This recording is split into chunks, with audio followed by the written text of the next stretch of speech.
ওরা কি করলো, আমাকে শোয়াইলো, এই শোয়াইয়েই দুইজন আমার বুকে উপরে পাড়া দিয়া ধরলো, আর পিছনে হাতটা এইভাবে বাঁধলো, পা দুইটা এইভাবে বাঁধলো, বাঁধে পায়ের নিচে বাঁশ দিল একটা, আর উপরে একটা বাঁশ দিল, আর হাত যেটা বাঁধছে হাতের নিচে এই দিকে একটা বাঁশ দিয়েছে। আমি তো ফ্লোরের মধ্যে শোয়া, এই পাশের উপরে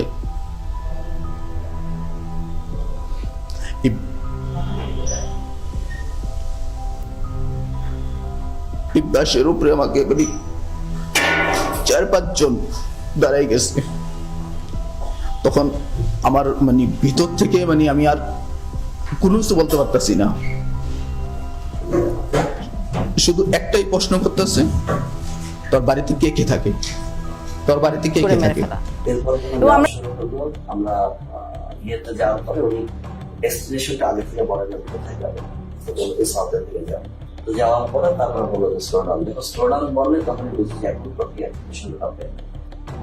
যখন খোলের ভিতর দিকে তাকে তুলে নিয়ে আসে, সিমেন্টের বস্তা কিন্তু বাইরে থাকে স্যার, খোলের মুখটা খুলে একজন করে তুলতেছে স্যার, সিমেন্টের বস্তা দিয়ে সে বেঁধে ফেলতেছে, পাথরের হচ্ছে হাঁটু বড় হয়েছে, হাঁটু বড় বড় হয়েছে, বেঁধে মায়ের কাছে সিমেন্টের বস্তাটা তাকে একদম কর্নারে রাখছে।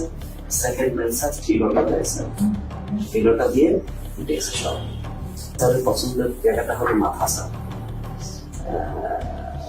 মাথার এখানে বা পাশে বালিশ থেকে তারপরে একদম 5 রাউন্ড ফায়ার করে।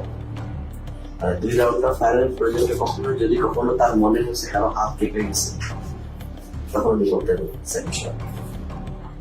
সেনাবাহিনীর একটা ক্যাম্প আছে ওই ব্রিজের গোড়ায়, সেখানে সুন্দরবন থেকে একটা ট্রলার নিয়ে আসা হয়েছিল, দস্যুদের কাছ থেকে উদ্ধার করার ট্রলার, যেটা জেনারেল জিয়াউল হাসানের টিম এটা এনেছিল।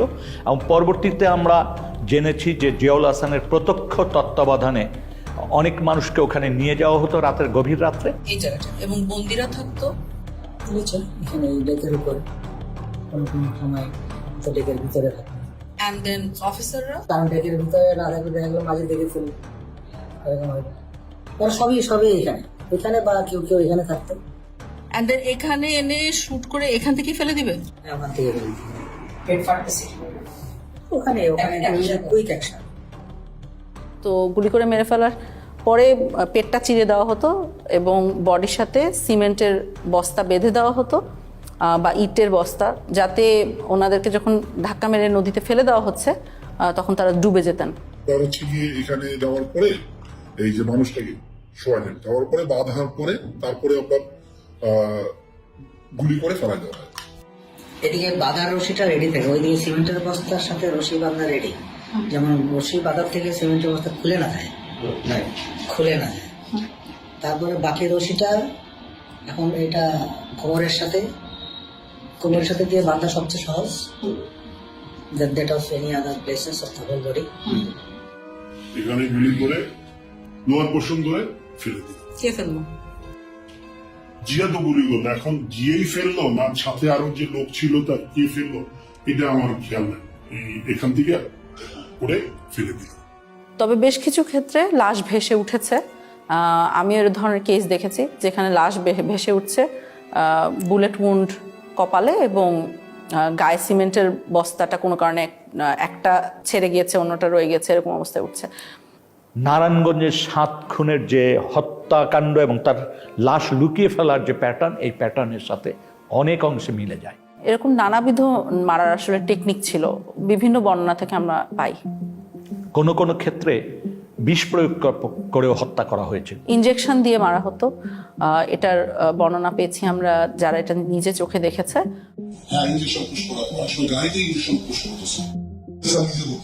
একজন মানুষকে মেরে ফেলে তার লাশটা রেল লাইনে ফেলে দেওয়া হতো, মানুষ রেল লাইনে কাটা পড়েছে এই হিসাবে জিনিসটাকে প্রতীয়মান হয়। কিছু কিছু ক্ষেত্রে দেখা গিয়েছে যে অনেক সময় লাশের হাতে হ্যান্ডকাফ অবস্থায় রেল লাইনে কাটা লাশ পাওয়া গেছে, তো বোঝাই তো যাচ্ছে কি হয়েছে, নাহলে হ্যান্ডকাফ আসলো কোথা থেকে। একজন ভিকটিম তো বেঁচেই আছেন, যাকে গাড়ির সামনে ট্রাকের সামনে ফেলে মারার চেষ্টা হয়েছিল এবং এরকম অনেকাংশে তো সাকসিডও করতো, এভাবে করে মেরে ফেলতো। ওই আবদুল্লাহপুর আশুলিয়া রোড যেটা, সেখানে নিয়ে যাওয়ার পরে উনি অন্যদেরকে নেমে যেতে বলে।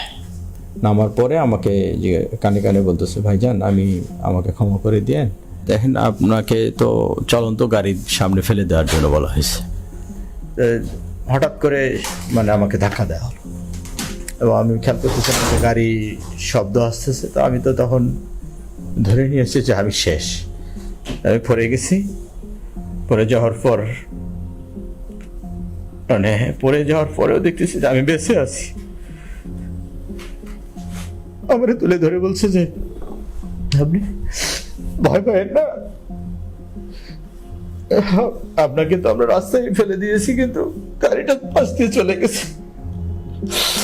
তাহলে আমি টের পাইছিলাম যে গাড়িটা যখন জোরে খুব রানিং এ আসতেছে, আবার যখন ফেলে দিবে ব্রেক শক্ত করে ধরে পাশ দিয়ে টা করে শব্দ হয় যেটা, ঠিক সেই শব্দটাই আমার কানে আসছে। না আমি বলছি না, আমি 160 আমার মাইরে ফেলাই, আমি 160 করতে না, 160 করতে দিলে আমার ফাঁসি হয়ে যাবে। আমি তো এগুলো কোনো কিছুর সাথেই নাই। আপনারা যা বলতেছেন আমি এগুলো কিছুই জানি না, সব সাজায় আপনারা দিচ্ছেন। তখন আমারও ওই আয়ু বলতেছে, ওই প্রথম দিন আমাকে যখন, এটা আপনাকে কি বলবো, মানে প্রথম দিন আমাকে যখন ওয়াটার বোর্ডিং দিয়েছে তখন আমার মানে আমি প্রসব করে দিয়েছিলাম আর কি। তো ওই জিনিসটা ও আবার আমাকে রিমাইন্ড করে দিচ্ছে যে তোরে যে মনে নাই, তোরে যে তুই যে প্রসব করে দিয়েছিস রিসিলি মেয়েদের লগে, আজকে কিন্তু আবার সেইভাবে মারতে যা টানায় পিড়ামো, কিন্তু তুই যা বলি সেইভাবে কর। করে নিয়ে আসছে, করে নিয়ে আইসা বলতেছে, এমন একজন জাজের কাছে নিয়ে আসছে, আইসা বলতেছে ও 164 দিতে চায় না, অনেক চেষ্টা করছি দিতে চায় না। পরে বলে যে আবার সেই করে যে জাজ বলতেছে ও এখনো দাঁড়ায় আছে কিভাবে, এটারে কেমন 164 দেয় না, এটা তো দাঁড়ায় আছে সুস্থ আছে। 164 দেওয়ার জন্য কিছু মশলা